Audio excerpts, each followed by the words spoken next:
इस वीडियो का जो मेरा टॉपिक होने वाला है वो है due date of TDS payment, late fine, penalties क्या क्या होते हैं, due date of filing TDS returns.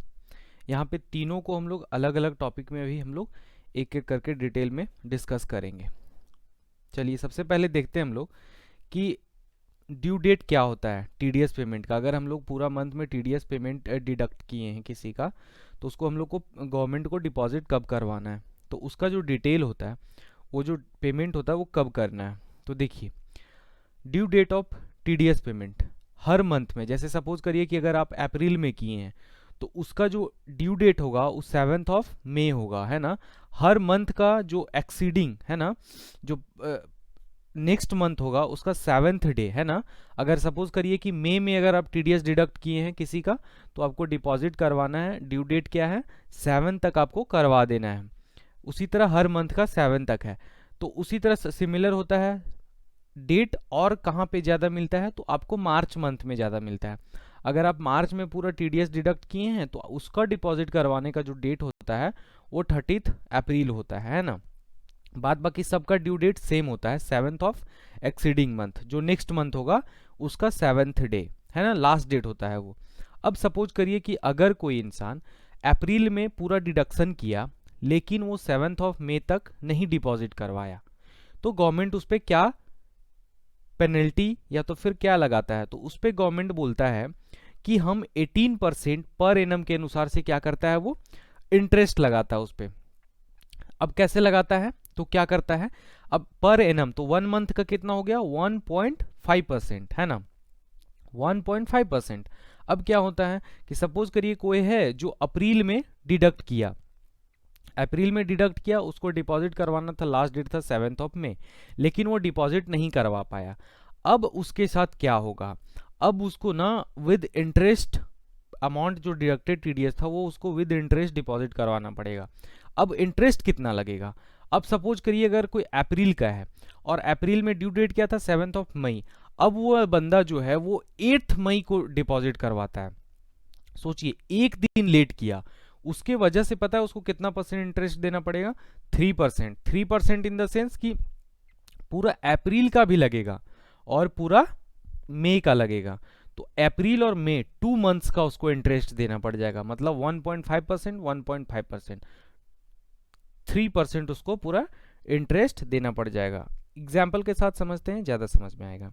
क्या बोलता है कि TDS at the rate of ₹10,000 deducted in the month of April and deposited on 10th of May. April में deduct किया था 10,000, उसका ड्यू डेट क्या था 7th ऑफ मई, मतलब 7 तारीख तक 7th ऑफ मई तक उसको डिपॉजिट करवा देना था लास्ट डेट, लेकिन वो कब करवा रहे हैं तो 10th ऑफ मई। अब क्या होगा कि 10th ऑफ मई के लिए कैलकुलेशन कैसे होगा, तो 10th ऑफ मई मतलब अब यहाँ पे 2 महीना वो कैलकुलेट करेंगे कि अप्रैल भी आप पूरा नहीं दिए और मई भी पूरा आप नहीं दिए, तो 2 महीना का वहाँ पे आपको इंटरेस्ट देना पड़ जाएगा। मतलब इंटरेस्ट कैसे कैलकुलेट होगा, तो 10,000 इंटू 1.5% इंटू 2 मंथ्स का, मतलब 3% हो गया, कितना हो जाएगा 300। अब वो जब बंदा 10th ऑफ मई को डिपॉजिट करेगा तो वो चालान कितना का जनरेट करेगा, 10,300 का। तो ये होता है लेट पेमेंट का इंटरेस्ट। ठीक है, अब हम लोग जो नेक्स्ट टॉपिक है वो है कि अगर हम लोग, पहला तो वो हो गया हम लोग इंटरेस्ट का सारा पार्ट देख लिए, और हम लोग यहाँ पे ये चीज़ समझे हम लोग ड्यू डेट क्या होता है और उसका पेमेंट कब करना है ना। और जब पेमेंट करना अगर लेट से पेमेंट होता है उस पर कितना परसेंट इंटरेस्ट लगेगा, ये सारा चीज़ हम लोग यहाँ पे डिस्कस कर लिए। अब जो नेक्स्ट है हम लोग का, अब टॉपिक यहाँ ये आता है कि अगर सपोज करिए किसी का हम लोग टीडीएस अगर नहीं डिडक्ट करते हैं तो उसके लिए गवर्नमेंट क्या पेनलाइज करता है। ठीक है, अगर हम लोग किसी का टीडीएस डिडक्ट नहीं करते हैं, सपोज करिए हम लोग यहाँ पे देखते हैं प्रैक्टिकली, अगर नहीं करते तो गवर्नमेंट क्या करता है। गवर्नमेंट ये करता है, जैसे सपोज करिए कि यहाँ पे ऑडिट फीस पे हमको टीडीएस डिडक्ट करना चाहिए था 40,000 पे, है ना, लेकिन क्या हुआ कि हम इस पे टीडीएस डिडक्ट नहीं किए। सपोज करिए कि हम टीडीएस डिडक्ट नहीं किए, हम ये प्रॉफिट एंड लॉस अपना जब हम अपना टैक्स ऑडिट होगा तो वहाँ पे मेरा ये पीएल इनकम टैक्स डिपार्टमेंट के पास जाएगा और वो बोलेगा कि देखिए इसका टोटल इनकम था 5 लाख, ठीक है, ये प्रॉफिट लॉस है, प्रॉफिट में इधर एक्सपेंस है, ये आपका ग्रॉस प्रॉफिट हो गया। अब ग्रॉस प्रॉफिट इसका गवर्नमेंट देखेगा कि इसका ग्रॉस प्रॉफिट कितना है भाई, 5 लाख रुपीज़ है। अब 5 लाख रुपीस ग्रॉस प्रॉफिट है, तो इसमें क्या है कि इसका डिडक्शन लिए हैं हम लोग। क्या क्या डिडक्शन लिए? ऑडिट फीस का, कंसल्टेंसी फीस का, कमीशन का। तो डिडक्शन लेके हम लोग का जो नेट प्रॉफिट आया वो कितना आया?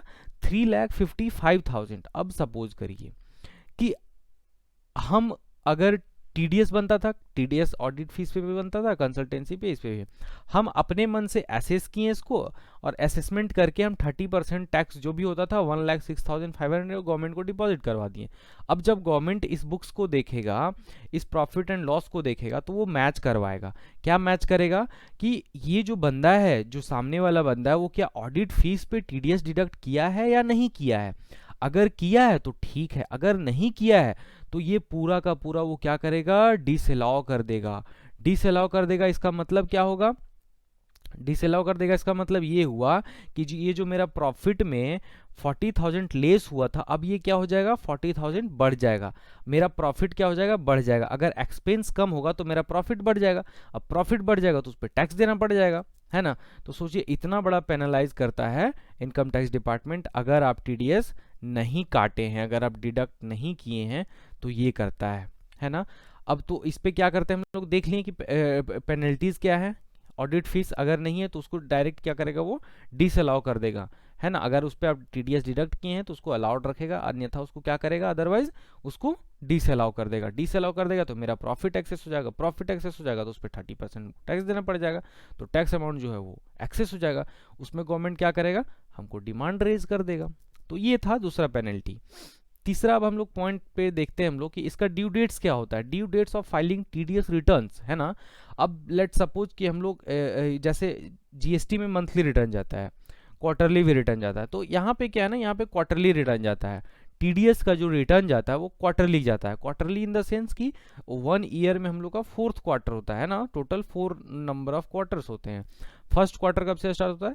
अप्रैल टू जून, मतलब अप्रैल मई जून, फिर जुलाई अगस्त सितंबर, अक्टूबर नवंबर दिसंबर, और जनवरी फरवरी मार्च, ये 3 होता है। चलिए हम लोग देख लिए, अगर अप्रैल में काटे तो उसको हम लोग जो भी डिडक्ट किए उसका पेमेंट करेंगे मई में जो भी डिडक्ट किए उसको करेंगे जून में जो डिडक्ट किए वो करेंगे 7th ऑफ जुलाई तक। 7th ऑफ जुलाई तक लास्ट डेट है पेमेंट का, क्योंकि वहां तक तो डेट कोई एक्सटेंड था नहीं।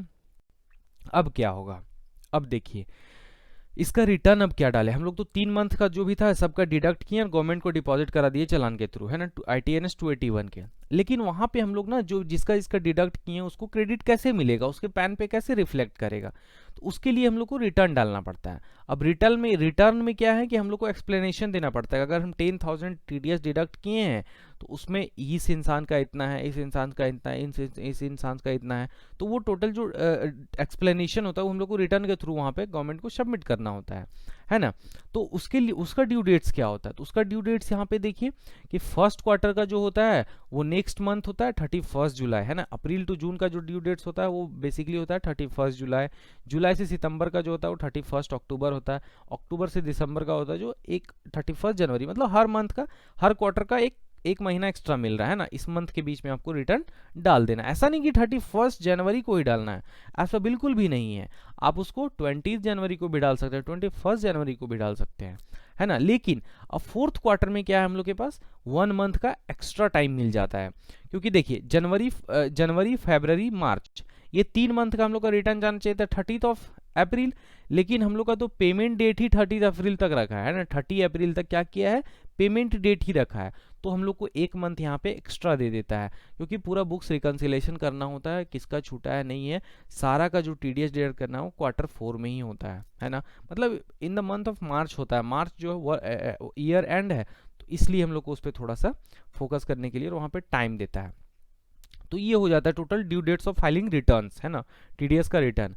अब सपोज करिए कि अगर कोई इंसान जो ड्यू डेट्स है, अगर उस दिन वो रिटर्न फाइल नहीं किया ऑन और बिफोर, मतलब कि अगर फर्स्ट क्वार्टर का ड्यू डेट है मेरा 31 जुलाई, अगर उस दिन अगर 31 जुलाई को भी अगर वो बंदा रिटर्न नहीं डालता है तो उस पर क्या फाइन है?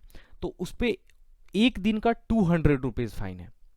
अगर आप 31 को आपको डालना था, 31 जुलाई को डालना था, आप 1 अगस्त को डाल रहे हैं तो 200 रुपया लगेगा। 2 अगस्त को डाल रहे हैं तो 400 लगेगा। मतलब जितना लेट करिएगा 1 दिन का 200 रुपया पर डे फाइन है उसका। तो ये था हम लोग का आज का सारा टॉपिक, ये पूरा ओवर हो गया। हम लोग सारा एक करके देखें। यहाँ पे सबसे पहले देखें ड्यू डेट्स और उसका पेमेंट कब होता है, पेमेंट का ड्यू डेट क्या होता है, अगर हम लोग टाइम पे पेमेंट नहीं करते हैं तो उस पर कितना % इंटरेस्ट लगता है। उसके बाद सेकंड टॉपिक देखें कि अगर हम लोग टीडीएस डिडक्ट नहीं करते हैं तो वो expense income tax department disallow कर देता है। थर्ड हम लोग देखें कि टीडीएस का जो रिटर्न फाइल होता है वो कब कब होता है, उसका ड्यू डेट क्या है, अगर हम लोग टाइम पे फाइल नहीं करते हैं तो उस पर क्या फ़ाइन लगता है ना। Thank you for this.